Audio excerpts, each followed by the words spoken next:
ಸ್ವಾಗತ. ನಾನು ಸುನಿಲ್ ಹೊಸಕೋಟಿ.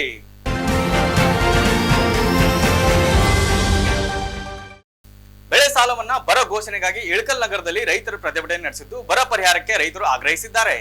ಇಳಕಲ್ ಹುನಗುಂದ ತಾಲೂಕಿನಲ್ಲಿ ಮುಂಗಾರು ಮಳೆ ಬರದೇ ಇರುವುದರಿಂದ ಬೆಳೆಗಳು ಸಂಪೂರ್ಣ ಒಣಗುತ್ತಿವೆ. ಹೀಗಾಗಿ ತುರ್ತು ಬರಪೀಡಿತ ತಾಲೂಕುಗಳೆಂದು ಘೋಷಣೆ ಮಾಡಿ ಶೀಘ್ರ ಬರ ಪರಿಹಾರ ರೈತರಿಗೆ ನೀಡಬೇಕೆಂದು ಕರ್ನಾಟಕ ರಾಜ್ಯ ರೈತ ಸಂಘ ಇಳಕಲ್ ಹುನಗುಂದ ಹಾಗೂ ರೈತ ಸಮಾಜದ ವತಿಯಿಂದ ರೈತರು ಇಳಕಲ್ ನಗರದಲ್ಲಿ ಪ್ರತಿಭಟನೆ ನಡೆಸಿದ್ದಾರೆ.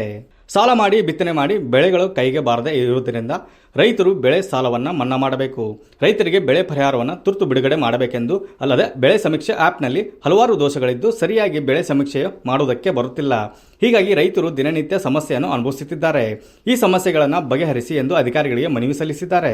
ಅಲ್ಲದೆ ಮುಂಗಾರು ಬಿತ್ತನೆಯ ಸಮಯದಲ್ಲಿ ರೈತ ಸಂಪರ್ಕ ಕೇಂದ್ರದಿಂದ ಕೊಡಮಾಡುವ ಸೂರ್ಯಕಾಂತಿ ಬೀಜಗಳು ಹೊಲದಲ್ಲಿ ಬಿತ್ತನೆ ಮಾಡಿದರೂ ನಾಟಿಲ್ಲ. ಹೀಗಾಗಿ ನಮಗೆ ಬೀಜಗಳು ಹಣವನ್ನು ಮರಳಿ ಕಂಪನಿಗೆ ಕೊಡಿಸಬೇಕೆಂದು ಸ್ಥಳದಲ್ಲಿದ್ದ ಕೃಷಿ ಅಧಿಕಾರಿಗಳಿಗೆ ರೈತರು ಮನವಿ ಮಾಡಿದ್ದಾರೆ. ಸ್ಥಳಕ್ಕೆ ತಹಶೀಲ್ದಾರ್ ಅಮರೇಶ್ ಪಮ್ಮಾರ್, ತಾಲೂಕು ಸಹಾಯಕ ಕೃಷಿ ನಿರ್ದೇಶಕರಾದ ಸೋಮಲಿಂಗಪ್ಪ ಅಂಟರ್ದಾನಿ ರೈತರ ಮನವಿಗಳನ್ನು ಸ್ವೀಕರಿಸಿ ಸರ್ಕಾರಕ್ಕೆ ವರದಿ ಸಲ್ಲಿಸಲಾಗುವುದು ಎಂದು ಭರವಸೆ ನೀಡಿದ್ದಾರೆ.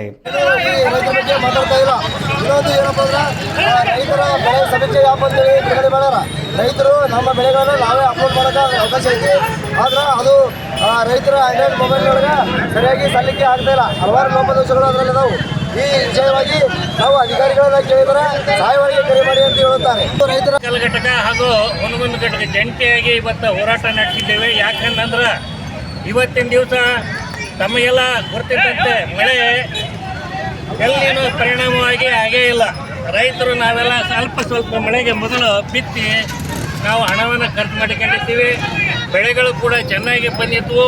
ಆದರೆ ಈಗ ಸುಮಾರು 1.5 ತಿಂಗಳಿಂದ ಮಳೆನೇ ಇಲ್ಲ, ಒಂದು ಹನಿ ನೀರು ಕೂಡ ಮಳೆ ಬಿದ್ದಿಲ್ಲ. ಸರ್ಕಾರ ಇನ್ಶೂರೆನ್ಸ್ ಕಟ್ಟಿ ಅಂತ ಹೇಳ್ತಾರೆ. ರೈತರ ಬೆಳೆಗೆ ಸ್ವಲ್ಪ ರೈತರಿಗೆ ಬರುತ್ತೆ, ಸ್ವಲ್ಪ ರೈತರಿಗೆ ಬರೋದಿಲ್ಲ. ಆನೆವರಿ ಮಾಡ್ತಾರೆ, ಬೆಳೆ ಕಟಾವು ಅಂತ ಮಾಡ್ತಾರೆ. ಈ ಕಟಾವು ರೈತರ ಸಮ್ಮುಖದಲ್ಲಿ ಆಗೋದಿಲ್ಲ. ಅವರೇ ಮಾಡಿ ಇಷ್ಟು ಪರಿಹಾರ ಕೊಡ್ತಾರೆ.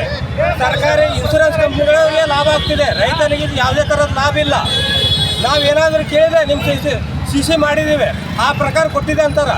ಆ ಥರ ಹೆಂಗೆ ಪ್ರಚಾರ ಮಾಡ್ತಾರೆ, ಅದೇ ಥರ ರೈತರಿಗೆ ಮಾಹಿತಿ ಸಂಪೂರ್ಣವಾಗಿ ತಿಳಿಯಬೇಕು. News reporter Nagaraj, Empower News, Bagalkote. ಇದಿಷ್ಟು ಇವತ್ತಿನ ಸುದ್ದಿ. ನಿರಂತರ ಸುದ್ದಿಗಾಗಿ ನೋಡ್ತಾ ಇರಿ ಎಂಪವರ್ ನ್ಯೂಸ್.